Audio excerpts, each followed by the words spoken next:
डोलने लगे। महाराज 14 लोक जो है कंपायमान हो उठे।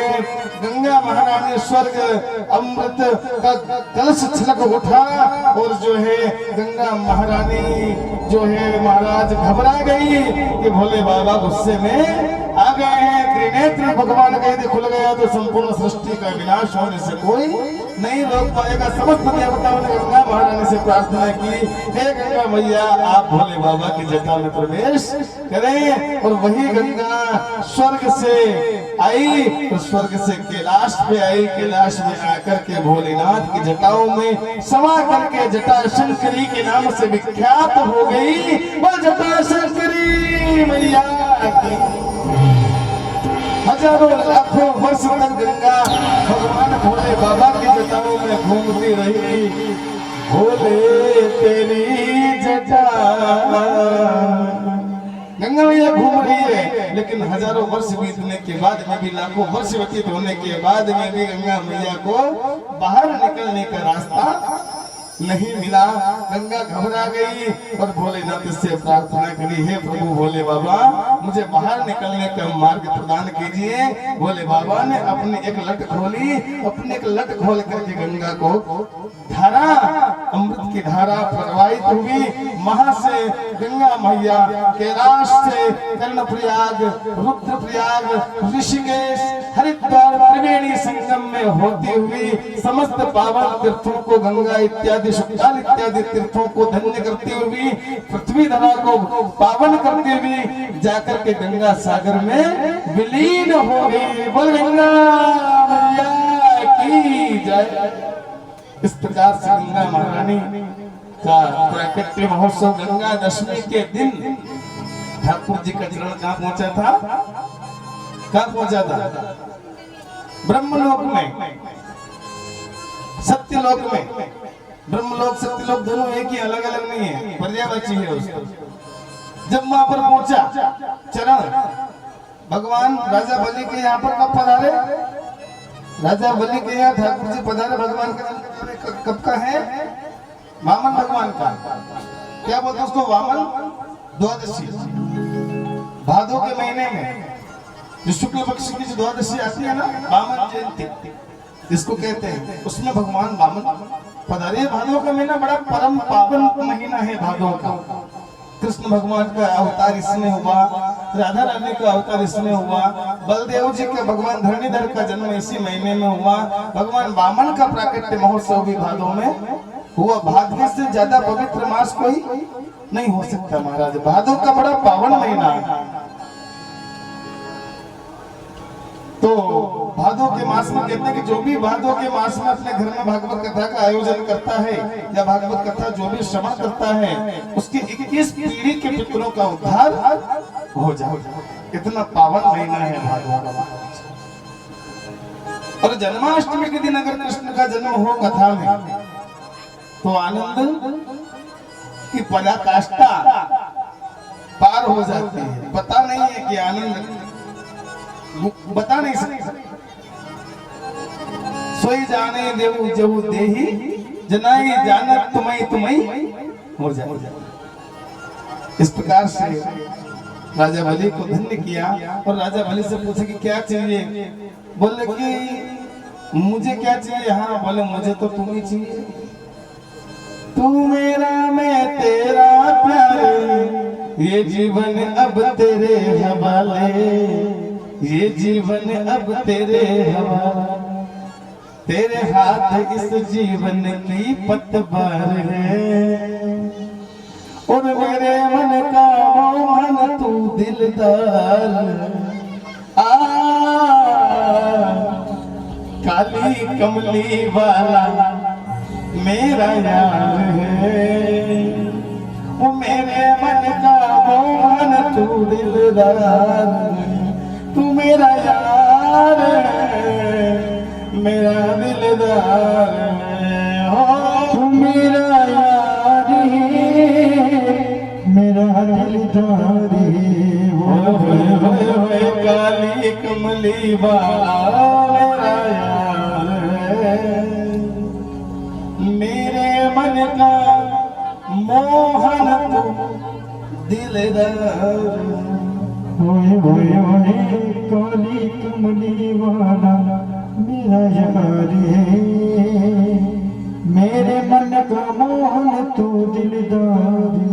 मुझे तो कुछ नहीं चाहिए, मैं तो तुम्हें माता च पिता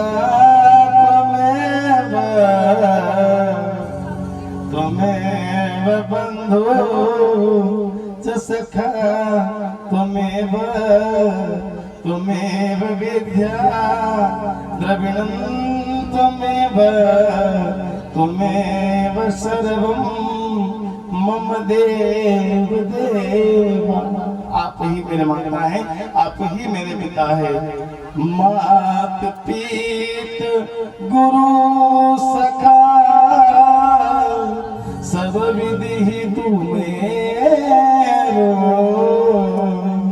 और तू दयालु दीन हो, तू दान है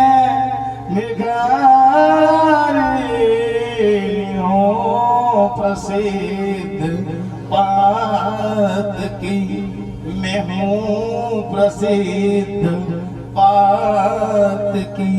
तू पाप पुंज हारी, तू दयालु दीन हो,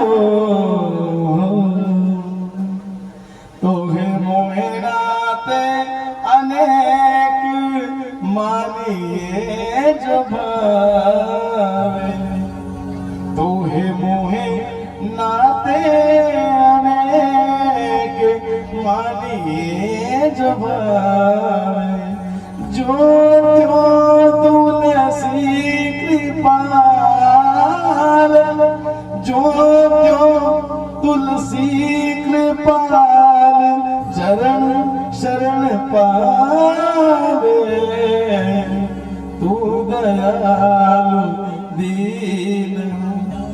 देख कर काली निशा को हे भंवर मत हो निराश, देख कर काली निशा को हे भंवर मत हो निराश। वक्त बदलेगा तेरा भी सूर्य उग जाने के बाद, कुछ न बिगड़ेगा तुम्हारा गुरु शरण आने के बाद। प्रभु जहाँ विधि राखे राम ताहे विधि रहिए। रत्नमाला के मन में पहले विचार आया था कि ऐसा बेटा मेरे होता तो मुझे बहुत आनंद की अनुभूति होती, लेकिन जब ठाकुर जी ने सब कुछ छीन लिया ना, 3 पैर में 2 पैर में सब कुछ नाप लिया, और तीसरा पैर राजा बलि से पूछे कहाँ रखूं? बोले मेरे सिर पर रख दो बाबा, ओ मेरे सिर पर रख दो बाबा, अरे अपने ये दो और क्या चाहिए? अब देता हो तो दीजिए जन्म जन्म का साथ, देता हो तो दीजिए जन्म जन्म का बड़ा एहसान होगा, बड़ा एहसान होगा, बड़ा एहसान होगा।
और मंदिर में जा करके क्या हुआ?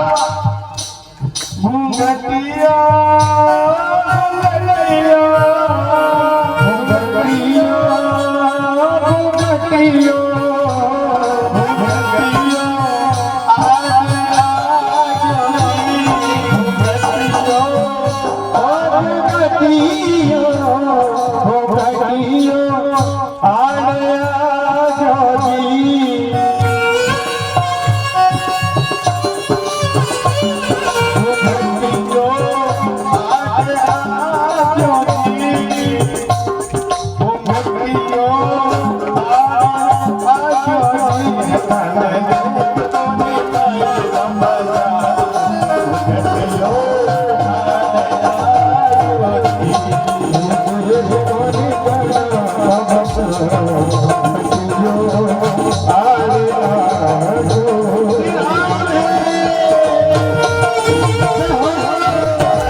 तेरे से बड़ी छुआ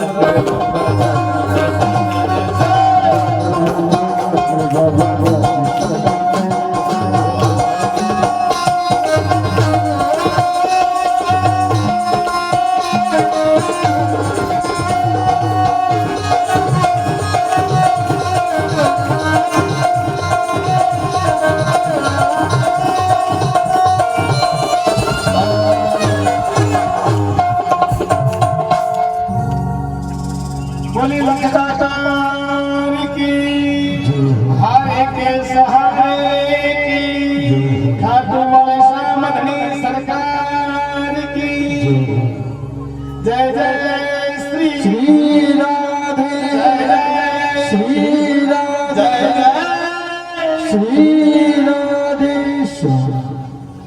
बहुत ही पावन धाम खाटू धाम रिंगस से 20 किलोमीटर 20 ही पड़ता है रिंगस से मैं कभी गया नहीं।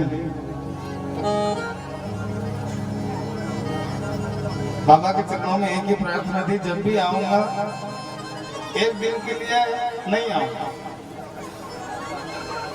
एक घंटे के लिए नहीं आऊंगा। जब भी आऊंगा या तो परमानेंट आ जाऊंगा, फिर वापस घर नहीं जाऊंगा, या फिर कम से कम आऊंगा तो 5 दिन या 7 दिन, या तो आपको नानी भाई का मायरा सुना के जाऊंगा 5 दिन का, या फिर श्रीमद् भागवत कथा दिन में और रात्रि में नरसी जी रेडी करीने नैने भाई राम राम जी। रात्रि में नानी भाई के मायरे का दिव्य आयोजन भगवान खाटू श्याम की पावन नगरी खाटू श्याम धाम में जनवरी नए वर्ष के उपलक्ष्य में या तो फागुन के महीने में, क्योंकि उस महीने में भीड़ बहुत अधिक होती है, तो या तो उस महीने में या फिर फागुन के बाद में अच्छा सा मुहूर्त जब भी निकल जाएगा सन 2023 में, बाबा खाटू श्याम की नगरी में आप सभी भक्तों का हार्दिक स्वागत और वंदन है। आप सभी वहां पर अवश्य कथा में पधारें और वहां आकर के भी जो है भगवान बाबा के चरणों में बैठ करके कथा श्रवण करें। खाटू श्याम जी कैसे बने, कैसे खाटू श्याम जी की महिमा, पूरी खाटू श्याम जी की कथा आप लोगों को उस दरबार में सुनाई जाएगी। खाटू श्याम जी कौन थे? खाटू श्याम जी भगवान श्री बांके बिहारी श्री कृष्ण कन्हैया के भगत थे, शिष्य थे। खाटू श्याम भगवान नहीं है, खाटू श्याम तो भगवान का एक छोटा सा भगत है। हाँ महाराज, परमात्मा ने उसे अपने नाम प्रदान किया है, जाओ आज से तुम्हारा नाम श्याम होगा। महाभारत के युद्ध की बात है, जब भीम का एक पुत्र था, हिडम्बा नाम की जो राक्षसी थी जिससे भीम का विवाह हुआ था, उसके एक पुत्र हुआ था जिसका नाम था घटोत्कच। और घटोत्कच के घर में एक बालक का जन्म हुआ जिसका नाम था बब्रू वाहन, और घटोत्कच की पत्नी का नाम था मोरवी। क्या नाम था? मोरवी। इसलिए खाटू श्याम को मोरवी नंदन भी कहा जाता है। अब वो मोरवी ने खाटू श्याम को ऐसी शिक्षा दी कि बालक बेटा तू जब भी बने तो हारे का सहारा बन जाना, जो हार जाए तो उसकी तरफ चले जाना। अब महाराज खाटू श्याम जी आए, कौन? वो बब्रू वाहन नाम का जो देव पुत्र था घटोत्कच, वो आया रथ में बैठ करके महाभारत के युद्ध को देखने के लिए। अब ठाकुर जी को पता चला, कन्हैया को, द्वारिकानाथ को पता चला कि भाई ये तो युद्ध का पूरा परिणाम ही बदल देगा, और मात्र उसको 3 बाण प्राप्त हुए थे। देवताओं के आशीर्वाद से 3 बाण उस बालक को प्राप्त हुए थे। उन 3 बाणों की शक्ति के आधार पर वो तीनों लोगों का सर्वनाश करने की क्षमता रखता था। अब क्या किया जाए? तो पीपल के पेड़ की छाया में जब पहुंचा, ठाकुर जी ने ब्राह्मण का रूप बनाया भगवान द्वारिकाधीश ने, क्योंकि छलिया है ना, छल करने में तो परमात्मा का जवाब नहीं। छलिया मोहिनी का रूप बना करके दैत्यों से अमृत छुड़ा लिया बेचारों से। राहु केतु नाम के दो, पहले एक ही था फिर दो कर दी। ये हर साल चंद्र ग्रहण सूर्य ग्रहण ये उनकी देन है भगवान द्वारिकानाथ की। तो पहले ऐसे ग्रहण वर्ण कुछ नहीं होते थे, लेकिन ये वो जब समुद्र मंथन हुआ ना, उसमें से जब अमृत का कलश निकला तो वो उसमें से वो एक दैत्य था जो आकर के बीच में बैठ गया था।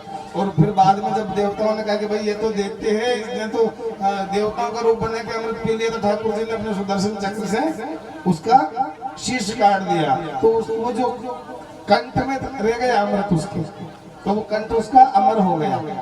उस कंठ का तो बन गया राहु, और जो धड़ था उसका बन गया केतु। इस प्रकार से 9 ग्रहों 7 की जगह 9 ग्रहों का निर्माण हमारे ज्योतिष शास्त्र के आधार पर किया गया। और अभी तो नए नए ज्योतिष और प्रकट हो गए, उन्होंने 2 ग्रह और प्रकट करे, एक नेपचून एक हर्षल, ऐसे कोई 3-4 ग्रह और हैं। लेकिन वो क्या उपग्रह है, उपग्रह नहीं है। ग्रह तो रवि सोम मंगल बुध गुरु शुक्र शनि राहु और केतु। राहु और केतु भी छाया ग्रह हैं, ये भी कोई ज्यादा बुरे परिणाम नहीं देते हैं। बहुत सारे पंडित कहते हैं कि राहु केतु जो है जिसके लगते हैं उसकी हालत खराब कर देते हैं, वैसा कुछ नहीं है। देखिए सबसे बड़ी बात है, ग्रह किसको लगते हैं? सब तो घरे, छोरा छोरी घरे, जनी घरे हैं, माँ बाप घरे, खेती बाड़ी घरे, सब काम जन के घरे, उनके घरे लागे। और जन के घरे कहीं नहीं है, उनके कई घरे लागे। हैं? मन बिगड़ा तो मंगल लग गया, बुद्धि बिगड़ी तो बुद्ध लग गया, विवेक खत्म हो गया तो गुरु लग गया, अन्याय की राह पर जब चलने लगे तो शुक्र लग गया, संशय मन में पड़ गया तो शनि लग गया, राह छोड़ करके गलत राह पर जब भटक गए तो राहु लग गया, अपने खेत को छोड़ करके जब दूसरे के खेत में बल्ला खाने लग गए उसी समय केतु लग गया। ये है 9 ग्रहों की परिभाषा। हम समझे इस बात को। जिसका विवेक नष्ट हो जाता है, जिसके गुरु कमजोर हो जाता है, उसको 9 ग्रह परेशान करते हैं। 9 ग्रह में भी सबसे बड़ा एक ग्रह है जिसको हम अपनी भाषा में भगवान कहते हैं। सब ग्रहों के बाप हैं भगवान सांवलिया सरकार। उनकी शरण में चले जाएगा, फिर कोई ग्रह आपको परेशान नहीं करेगा। सबसे पहले तो ये ग्रहे सुलक्षणा भार्या, पहला सुख निरोगी काया, दूसरा सुख घर में हो माया, तीसरा सुख पत्नी पतिव्रता, चौथा सुख पुत्र आज्ञाकारी। ये 4 सुख जिसके पास में है वो संसार का सबसे सुखी व्यक्ति है, और उसके जीवन में कभी कोई ग्रह नहीं लगता। अब यहाँ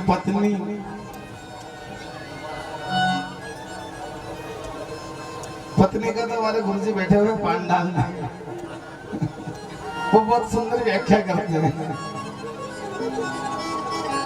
बोले जो पद करे वह पत्नी, और जो नहीं करे वह, जो पद करे वह पत्नी और नहीं करे तो हथनी। जो सबकी पद करे, जो सबकी लाज रखे, वो पत्नी। तो ये 4 सुख जिस व्यक्ति के जीवन में है वो संसार का सबसे सुखी व्यक्ति है। क्योंकि देखो धन से सुख प्राप्त नहीं होता।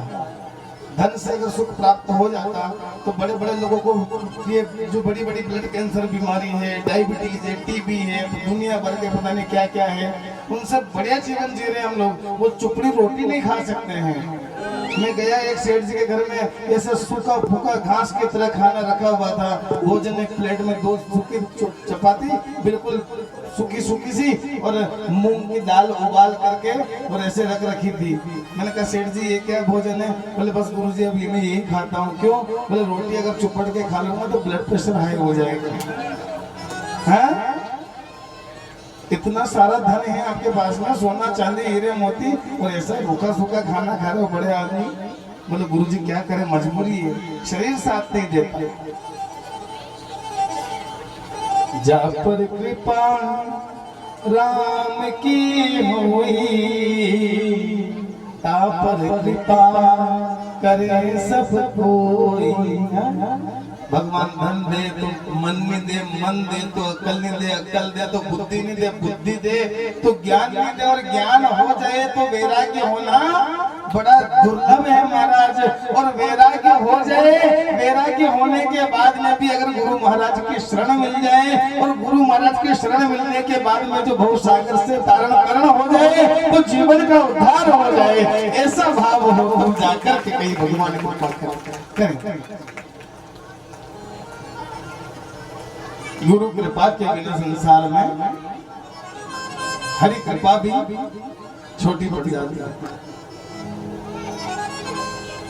गुरु गोविंद की बात निराली है। गुरु ही गोविंद है और गोविंद ही गुरु है, ये दोनों अलग अलग नहीं है।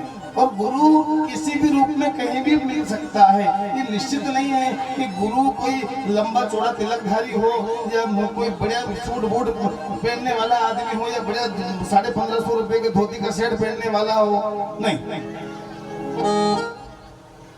गुरु तो जो है ना, तुलसीदास जी को तो वहां मिल गया, कहा पत्नी के रूप में। भगवान दत्तात्रेय को तो वेश्या के रूप में मिल गए। हाँ, अवधूत गीता कभी पढ़ी होगी आपने, 24 गुरुओं का वर्णन आता है उसमें। 24 गुरुओं को अपना गुरु माना भगवान दत्तात्रेय ने। अवधूत गीता जिसे कहते हैं, एक बार अगर कोई अवधूत गीता को पढ़ ले तो संसार से उसका मन उड़ जाए, संसार में रहने की इच्छा खत्म हो जाए व्यक्ति की। इतना अद्भुत ज्ञान उस अवधूत गीता के अंदर प्राप्त होता है। आप लोग मत पढ़ना हो तो खबर हो जाएगा। अवधूत गीता 24 गुरुओं की कथा। एक मच्छर को अपना गुरु बनाया, एक कुंवारी कन्या को अपना गुरु बनाया भगवान दत्तात्रेय ने, एक साधु को अपना गुरु बनाया, एक वेश्या को अपना गुरु बनाया, एक कबूतर को अपना गुरु बनाया, चिड़िया को अपना गुरु बनाया, मोर को, सांप को, जल को भी अपना गुरु बनाया। जल को मतलब महाराज जल को गुरु क्यों बनाया? बोले जल को जब मैं गुरु बनाने गया, मैंने जल से पूछा कि जल तू कैसा है, तेरा रंग कैसा है? तो जल कहने लगा महाराज मेरा कोई रंग नहीं है। पानी तेरा रंग कैसा? बोले जो मिला तो जैसा ही मेरा रंग बन जाता है, मेरा कोई रंग नहीं है, कोई रूप नहीं। तुलसी जल संसार में और भांति भांति के लोग सबसे हिल मिल चालियो नदी नाव संजम। ये भाव प्रकट हो कथा में परमात्मा के प्रति, तब कहीं जाकर के गोविंद कृपा करे। भागवत जी हुण में गया था, क्या कहता है भागवत जी हुण में गया था, भागवत भी कहता नहीं वाल तक तो कहा गया था कि भागवत जी हुण में गया था। भागवत नहीं होता है मेरी बहनों, मेरे भाइयों, माताओं, भागवत होता है। कहाँ गया था? अरे गुरु जी की कथा चल रही हो, कहीं जोरदार कथा चल रही है, कहीं मन कार्य कथा में मेलो लाग रहे घणो हारो है। ट्रैक्टर का ट्रैक्टर बराबर मन कार्य, ट्रक का ट्रक में अटी को तो जलेबिया बन रही, अटी को तो पोया बन रहे, अटी दुकाना रेटे लाग रहे हो। देखो तो जदे कम 50 बीघा की जमीन में गुरु जी को मेलो लाग। अच्छा तो गुरु जी की कथा में क्या अशोक आनंद आयो, घणो आनंद आयो, पूछो मत। तो गुरु जी ने कथा में कही क्यों? गुरु जी ने कथा में क्या कहा? गुरु जी कथा में कही के गुरु जी माँ जनसंघ भीड़ में कहीं कथा हम में आवे तो कहीं लेवा की थी हैं? मां लेवा कहीं की थी शकरकंद की जड़ा कहीं लेवा गया था, हम रेटे में ठेटे देखो गया था हैं? तो मां वही फुंदा खरीद कर की थी, छुड़ो लेवा की थी या कथा सुनने के लिए कोई नहीं जाता है। स्वार्थ लाग करे सब प्रीति, सुर नर मुनि सबके जाए। ज्ञान किसी को नहीं चाहिए, सबको ज्ञानी है। अपना स्वार्थ बन जाए, बस अपना काम बन जाए कैसे भी करके। भगवान से, कथा से, गुरु जी से कोई लेना देना नहीं। अपने तो वहाँ जावा, बढ़िया बढ़िया माल मिलेगा, चाय मिलेगी पीने के लिए है। नलमो चाय खड़ी गुरु जी के वहाँ, नलमो टंकिया लाग रही पानी की, वहाँ टंकिया में चाय गुरु जी के वहाँ। ऐसा कब जोरदार गुरु जी, ऐसा गुरु जी हो जब जाना आनंद आवे, जब खता लागे। छोटा मोटा गुरु जी मांगे, गरीब गुरु जी की कथा तो लागे। हम तो लेने में नहीं है, हमारे तो पूछ ही नहीं है, हमारा तो रजिस्टर में नाम ही नहीं है। जब 50 बीघा को टेंट लागे, माँ है गुरु जी तो। बाकी हम सब तो अभी सीख रहे हैं। मैं तो भर्ती हो स्कूल में, हम तो पहली कक्षा में हैं। गुरु जी का तो बीएड कंप्लीट हो गई है हमारा, इसलिए वो तो प्रोफेसर हो गए। बोलो ना राधे राधे, थोड़ा जोर से बोलो राधे राधे। देखिए आवाज नहीं आ रही है आप लोगों की, ये गलत बात है। अगर आप लोग ऐसे राधे राधे नहीं बोलेंगे तो हम आरती करवा देंगे। 3 बजने वाले हैं, समय 2:58 हो गया है, आरती का समय होने वाला है। तो कृष्ण जन्म स्थगित कर देंगे, हम कल करवाएंगे, इसलिए जोर से बोलना पड़ेगा। राधे राधे, आज बरसाने तक चलनी चाहिए। राधे राधे, श्री राधे, जय जय श्री राधे, जय जय श्री राधे, जय जय श्री राधे।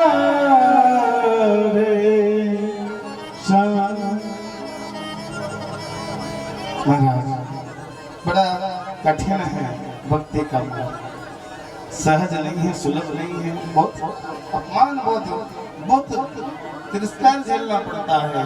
मीरा को देख लो, नरसिंह मेहता को देख लो, जितने भी भगत हुए हैं ना, उन्होंने बहुत दुनिया की बहुत ठोकरें खाई है और बहुत ताने सहे हैं, तब कहीं जाकर के गोविंद ने उनके दर्शन दिए हैं। इतना आसान नहीं है भगवान को मिल पाना। मान मिले, सम्मान मिले, अपमान भी सहना पड़ता है। गोविंद को पाना सहज नहीं, बड़ा कष्ट उठाना पड़ता है। जिनके होठों पे हंसी और पाँवों में छाले होते हैं, वही मेरे कन्हैया के चाहने वाले होते हैं, वही मेरे कन्हैया के चाहने वाले होते हैं। इसलिए मुझे कहना पड़ता है कि हर बात पर आंख में आंसू लाया मत करो, हर बात पर आंख में आंसू लाया मत करो, हर बात को दिल से लगाया मत करो, हर बात को दिल से लगाया मत करो। यहाँ लोग मुट्ठी में नमक लिए फिरते हैं प्यारे, हर जख्म सबको दिखाया मत करो, हर जख्म सबको दिखाया मत करो। प्रभु श्री वामन ने राजा बलि को आशीर्वाद दिया और परमात्मा में राजा बलि के वहीं पर लेने लगे। उसके बाद में लक्ष्मी मैया आई, फिर वो कॉम्प्रोमाइज हुआ कि भाई कुछ दिन सुतल लोक में रहेंगे। कब तक?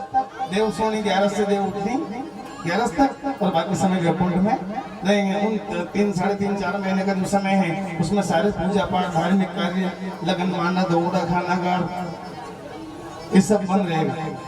मुंडन, मान, जड़ूला, गृह प्रवेश, मकान की नींव खोदना, नया मकान बनाना, ये सारे कार्य उस समय में निषिद्ध माने गए हैं ज्योतिष की आज्ञा के द्वारा। उसके पश्चात कहते हैं कि महाराज प्रभु की कृपा के साथ साथ में अन्य प्रकार के सुखदेव स्वामी राजा परीक्षित से कहते कि राजा, इस प्रकार से अनेक राजाओं के चरित्रों का वर्णन करते हुए संक्षिप्त में श्री राम कथा का वर्णन किया।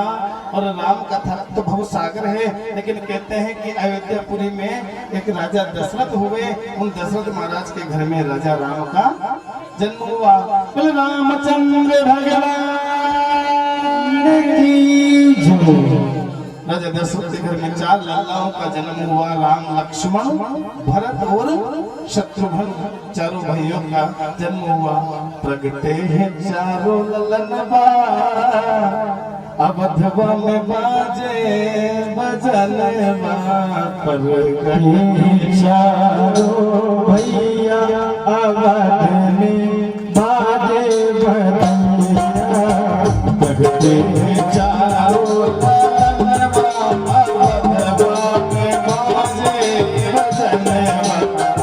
चारो मैया अवध में बाजी बजैया।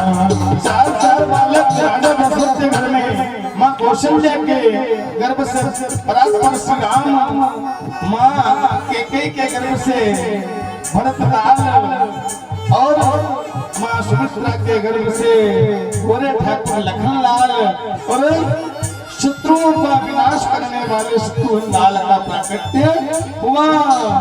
अब तुम्हें आनंद भयो थे बोला जा राम की, आनंद भयो बोला राम की। जय हो राजा राम की, जय हो राजा राम की, जय हो राजा राम की, हो राजा राम की। ओ कौशल्या लाला जय हो राजा राम की, कौशल्या लाला जय हो राजा राम की। जय हो राजा राम की, जय हो सीता राम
कनक भवन बिहारी लाल की जय जय श्री सीताराम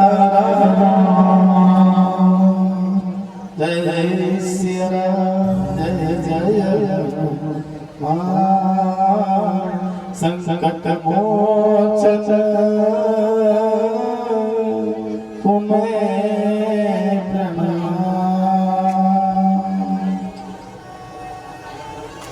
चारों भैया का जन्म हुआ, नामकरण संस्कार हुआ, प्रभु श्री राम का नामकरण किया गुरुदेव वशिष्ठ जी महाराज ने।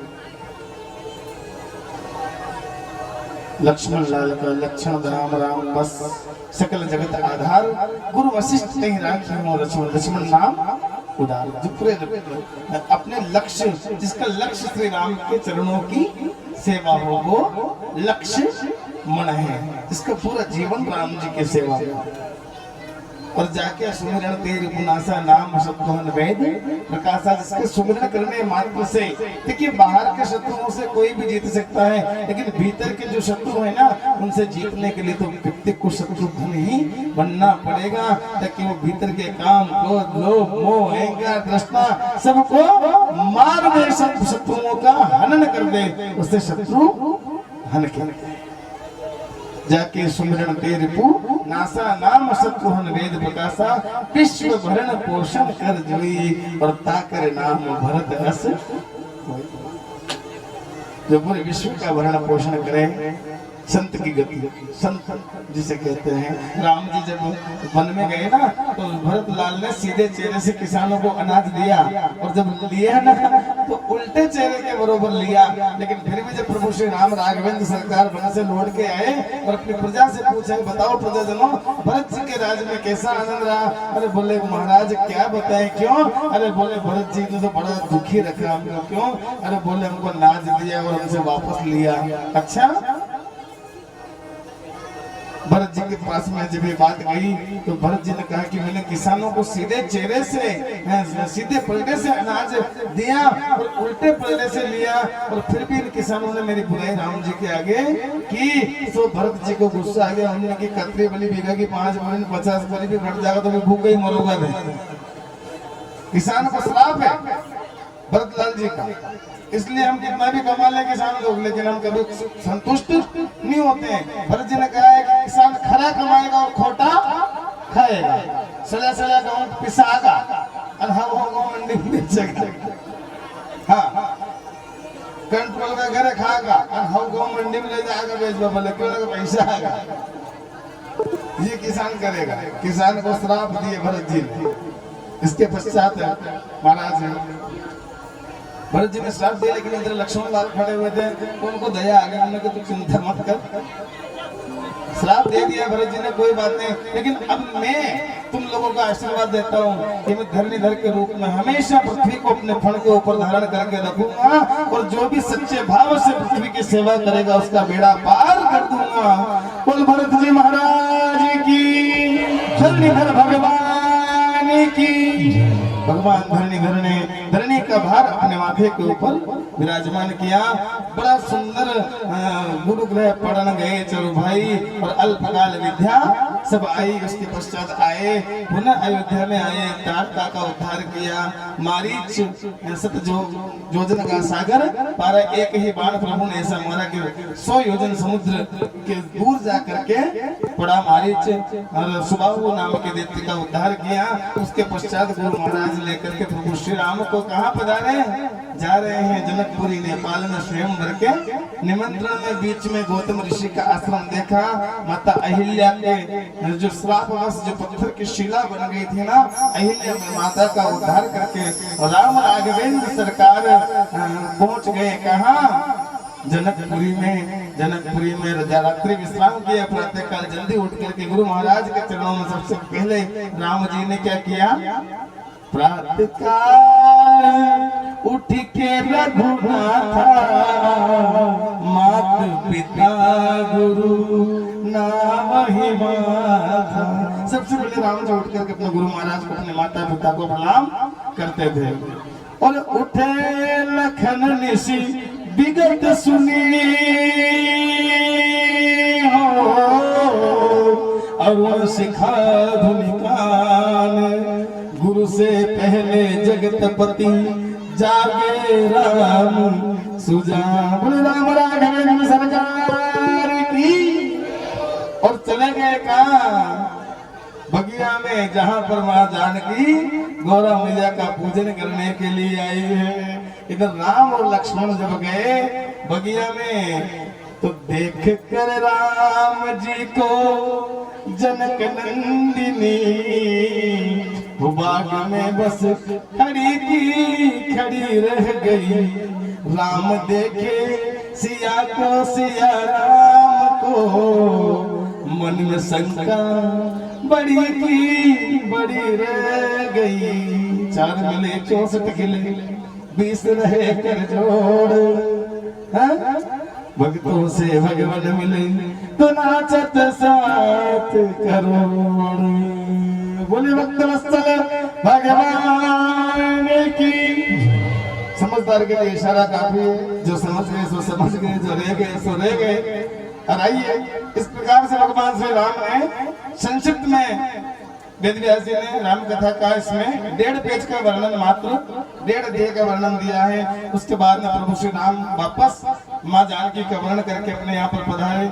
वही राज तिलक वाली बात हुई कि कई भैया ने वचन दिया था, आपस बेश विशेष उदासी 14 वर्ष राम वनवासी, 14 वर्ष का वनवास भोगने के पश्चात में रावण का उद्धार करके प्रभु श्री राम जगत जननी मां जानकी को पुष्पक विमान में लेकर के पुनः अयोध्या की नगरी में पधारे। और अवध में छाई खुशी की बेला, अवध में वो छाई खुशी की बेला लगा है। अयोध्यापुरी में मेला लगा है, अयोध्यापुरी में मेला। अवध में छाई खुशी की बेला, अवध में छाई खुशी की बेला लगा है। अयोध्यापुरी में मेला लगा है, अयोध्यापुरी में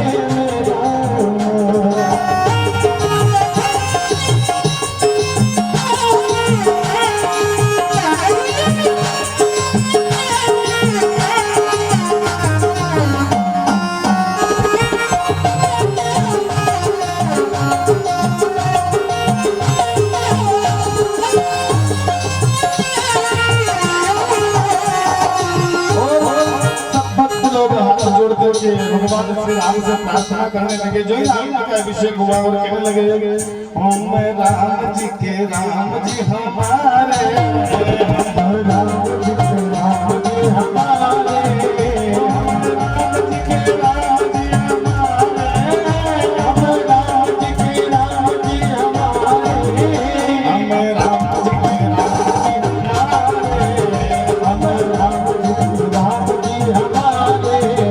हमारे।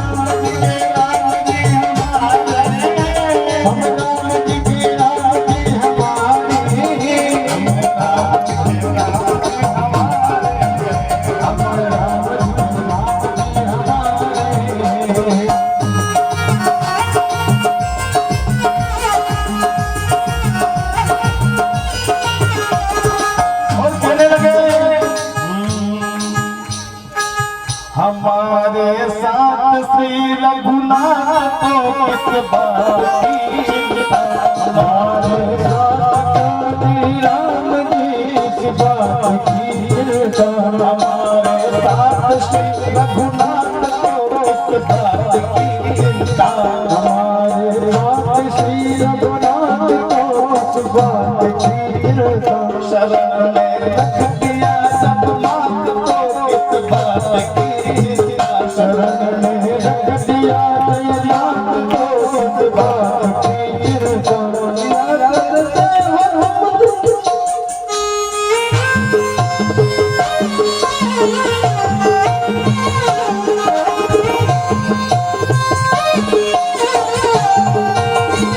हमारे साथ श्री रघुनाथ को किस बात की चिंता।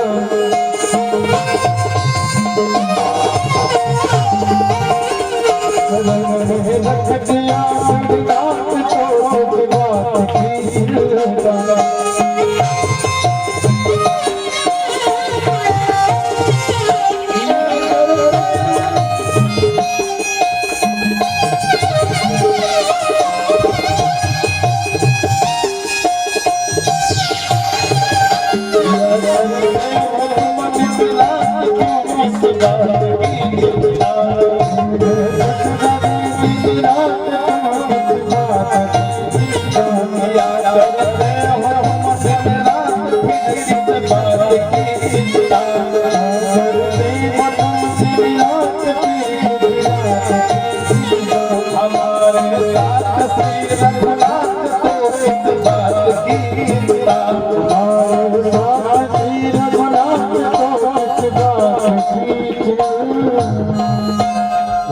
राघवेंद्र सरकार अवधपुर धाम की चारों भैया की सरयू महारानी की रज दशरथ जी महाराज की तीनों भैया की जय जय जय जय श्री सीताराम।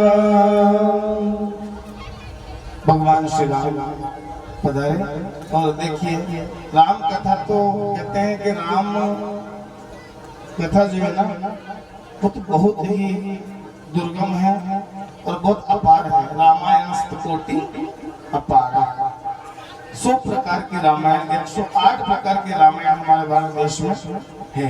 कितने प्रकार की 108 रामायण। सत माने कहते हैं 100। कदम रामायण, कदम रामायण, योग तुलसी रामायण, योग वशिष्ठ रामायण, सब में सब अलग अलग रामायण है। तो अध्ययन करें तो पता लगा कि कौन सा। और हर रामायण में अब देखो वाल्मीकि रामायण में वर्णन आता है कि हनुमान जी तैर करके लंका पार गए।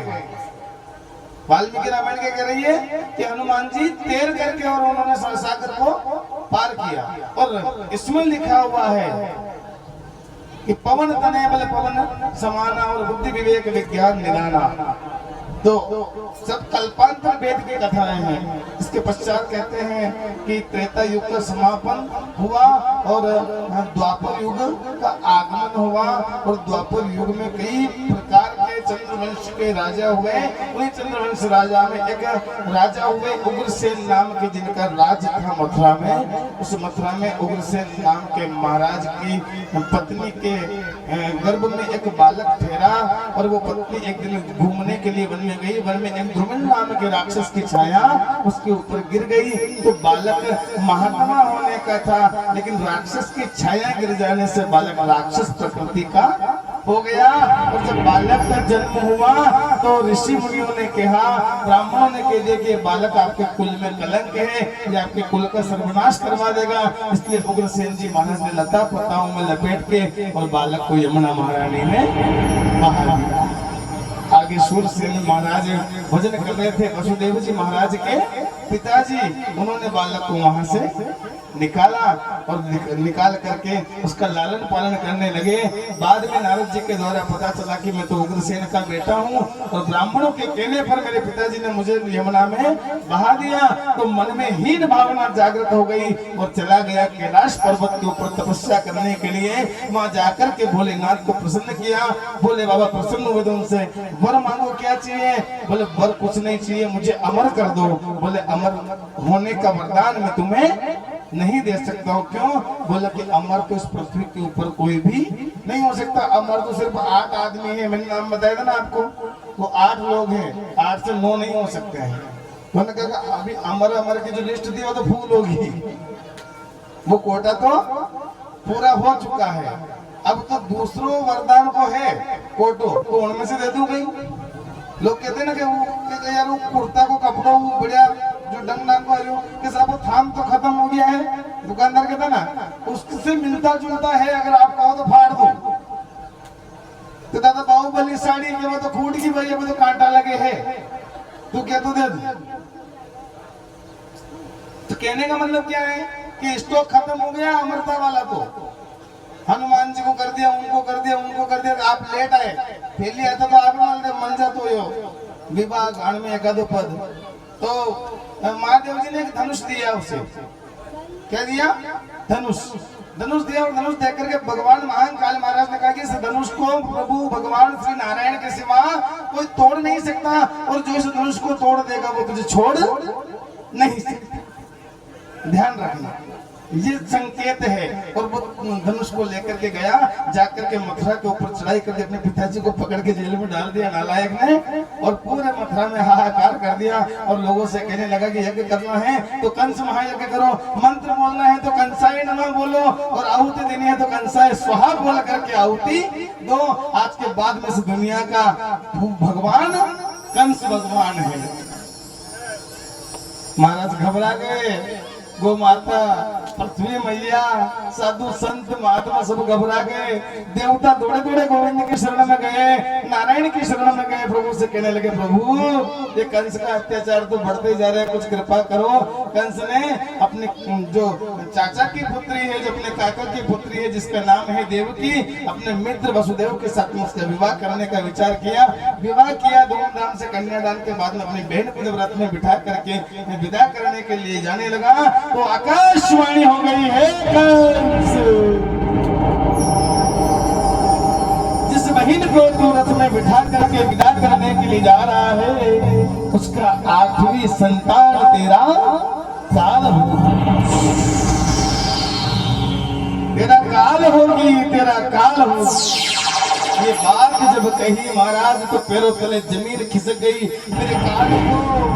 मेरे काल को जन्म देगी देवकी, मैं देवकी मेरे काल को जन्म देगी।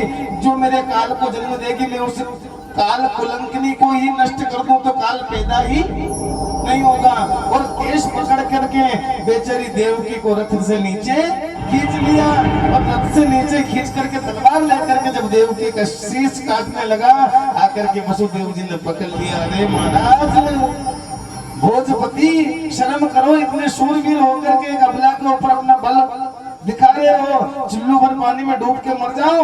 लोग क्या कहेंगे, कंस इतना शक्तिशाली होकर के अपनी बहन, इसका अपने हाथों से कन्यादान किया, अपने ही हाथों से उसको मृत्यु के घाट उतार दिया।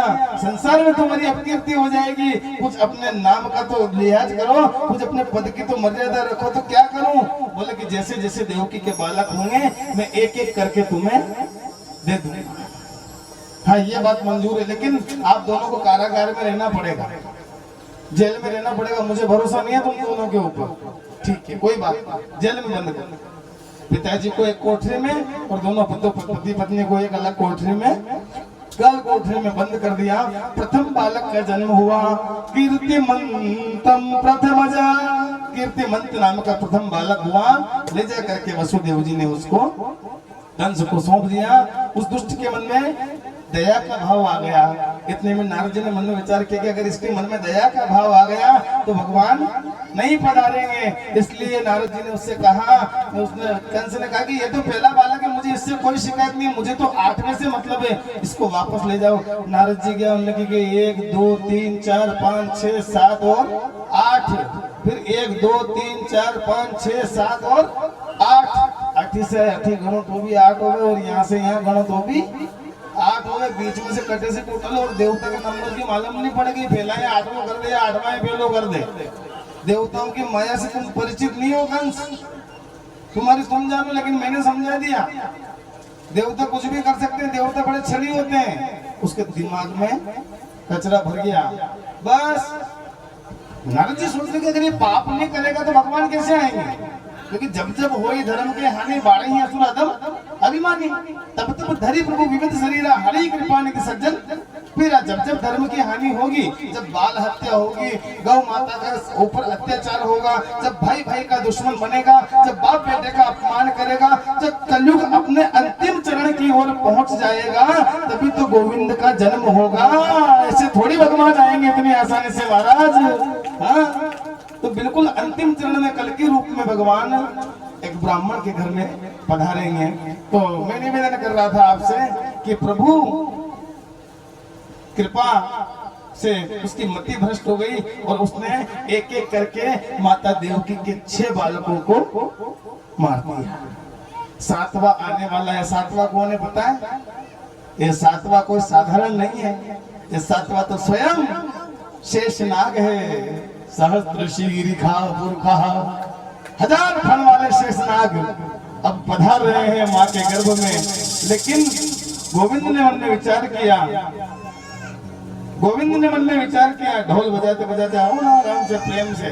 गोविंद ने मन में विचार किया कि ये पापी कहीं महाराज बलराम जी को मारने गया और बलराम जी ने कभी फण ऊंचो कर दियो नहीं तो सब खेल बगड़े हो जाएगा, क्योंकि इनका गुस्सा खराब है लखन लगा। तो लक्ष्मण जी को माता देवकी के गर्भ से खींच करके और माँ रोहिणी के गर्भ में स्थापित कर दिया, एक गर्भ से दूसरे गर्भ में ले जाए गए, इसलिए नाम हो गया संकर्षण।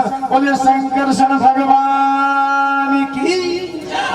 और अब आने वाला है आठवां आने वाला है और कंस की बीपी बढ़ रही है।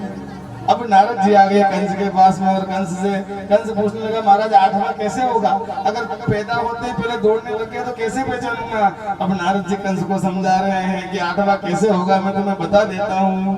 वो काला काला होगा, वो काला काला होगा, मुरली वाला होगा, देखने में छोटा पर पेट में 1.5 हाथ की दाढ़ी वाला होगा। वो काला काला होगा, मुरली वाला होगा, काली रात में आएगा और तेरे जीवन में काला काला कर देगा। अब तो कंस की हालत खराब हो गई, जब भी काला देखता है तो महाराज इसकी बीपी और शुगर दोनों के साथ में बढ़ जाती है।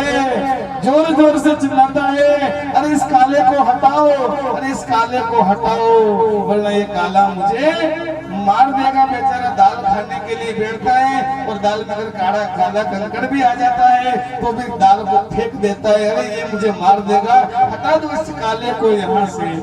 काला पर्दा अगर आ जाए तो बिल्कुल मरणासन्न स्थिति में पहुंच जाता है। वो काला एक बांसुरी वाला सुध बिसरा मोरी रे, सुध बिसरा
प्रार्थना करते हैं भगवान जी आप पधारे हैं हमारे पुत्र अरे जय हो स्वागतम कृष्णा सर्वागतम कृष्णा स्वागतम कृष्णा सभी व्यवस्था वाला देखिए खड़े नहीं हो माता बहनों से मेरा विनम्र निवेदन है कि आप खड़े रहें और भाई आप सभी बैठ जाएं स्वागतम कृष्णा स्वागतम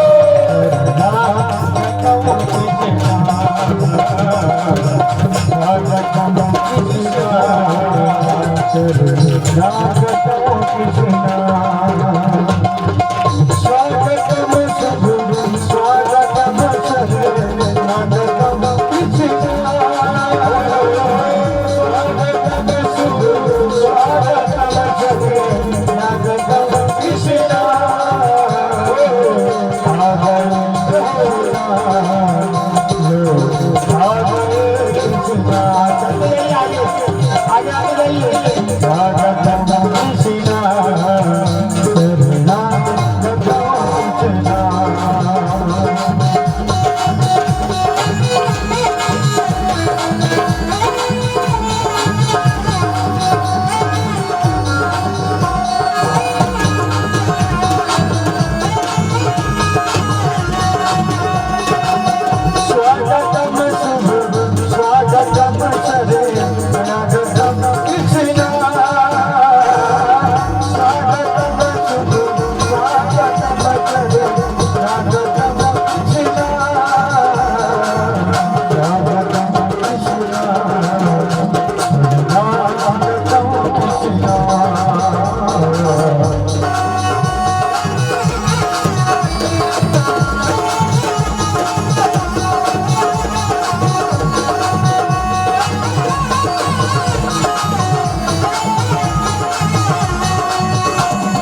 Thank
you.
जय हो। आइए हम सब मिलकर के परमात्मा की बधाई गाते हैं। अब बधाई कौन कौन देगा? राज के लिए सब बधाई कौन कौन देगा? क्योंकि भगवान ने तो हीरे जेवरात गाय सब कुछ बधाई में दी थी। आप क्या दोगे? बधाई गाए, बोला आप सबको बधाई हो। ऐसे मत हो, जोर से हो, बधाई हो, और जोर से बधाई हो। कृष्ण जन्म की आप सबको बधाई हो।